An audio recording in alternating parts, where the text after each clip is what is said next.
let's understand something about matter waves. So, what is matter wave?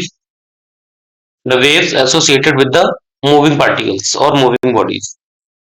So, this hypothesis was given by Louis de Broglie, and according to him, the statement like every moving particle, like electron, proton, atom, even any other body, they all associate wave nature with them. So, this is the idea came in his mind only when he got to know that if radiation can give two nature. In the same way, we can talk about that matter can also give the two nature. One is matter, other is that wave. So he gave a hypothesis like if any particle is moving, that will also associate waves. So he gave a formula for the wavelength that was lambda. Lambda is the representation of wavelength, correct? And that is h by p. P is the momentum. So he said that any particle which is moving will have the wavelength, and that wavelength will be calculated by h over p, where h is what? Planck constant, and value of Planck constant is 6.626 10 to the power minus 34 joule into second, correct? And momentum will be given, or further if we want to make it more informative, we can use like p is what? Mass into velocity. So we can modify this formula like h over m into v.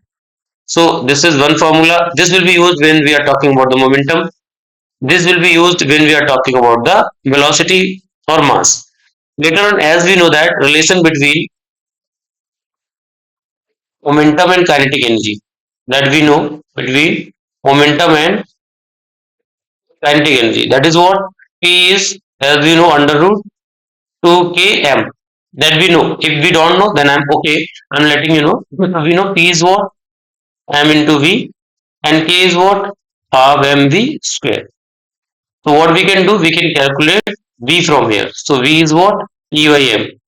And put this value of V in this equation. What we can get? Kinetic energy is half m. This is P square by m square. Why? Because V square is there. So when we'll do the square of this, we'll get this result. 1 m will get cancelled. So kinetic energy will be P square by 2m.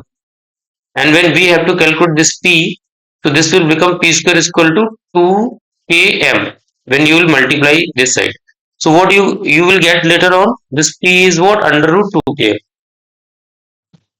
So that has been introduced here. So further this equation becomes like lambda is h over under root 2 km. So where k is what? Kinetic energy of the particle or the body. So if we are moving to the next, what we can do further, as we know that if a charged particle is accelerated with the help of some potential difference V, in that case we know kinetic energy is Q into V.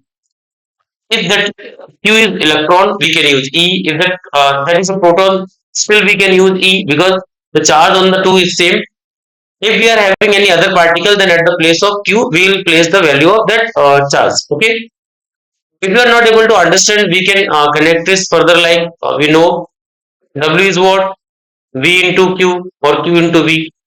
So this work done is equal to kinetic energy if the particle is starting from rest. We have studied from the work energy theorem. So we can write this K is what? Q into V. So that I have introduced here. And from the previous relation, what we know, at the place of K, we can place what? Q into V. So the further wavelength can also be written as H over under root 2 QVM. Now at the place of Q, we will introduce the charge. Let's say for alpha, if we are talking about alpha, wavelength of alpha particle, we can write this under root 2 at the place of Q is what? 2e. Because alpha particle has the charge of 2 unit positive charge. And V into M.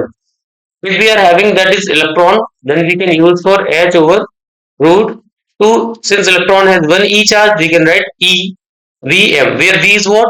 Potential difference. If we are talking about proton, we can write for H over root 2. Proton also has the same charge. It is positive and it is negative. So here it doesn't matter. We have to keep the magnitude of that only. And this is what V and this is what M. So these are the formula of the uh, wavelength of matter wave. And further, if let's say if the particle is accelerated with the help of temperature, or particle is having thermal energy, then what we can do? So as we know, kinetic energy in thermal case, that is 3 by 2 kBT. So here this K is not kinetic energy. This is what Boltzmann constant.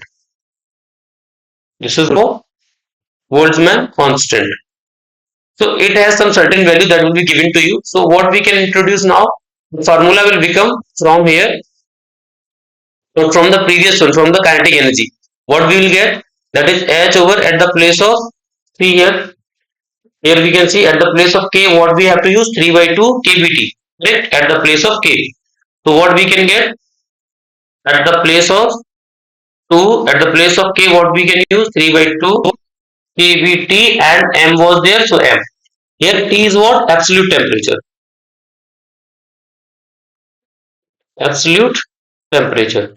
What do you mean by absolute temperature? Absolute temperature means measured in Kelvin. If the temperature is measured in Kelvin, we can say that is absolute temperature. So now the wavelength can be written as this is, 2 will get cancelled. This is what? 3 kBTM, where T is absolute temperature, KB is Boltzmann constant, M is the mass of the particle. So these are the some certain formula we are having, and beyond this you will get nothing in your exams. So if you are knowing the relations like momentum and then mass velocity, and further that momentum and kinetic energy. So if you are knowing the relations, you can make the formula yourself. Correct? So these are the formula we can use. So now we are moving to the next. Let's say we have to do some questions.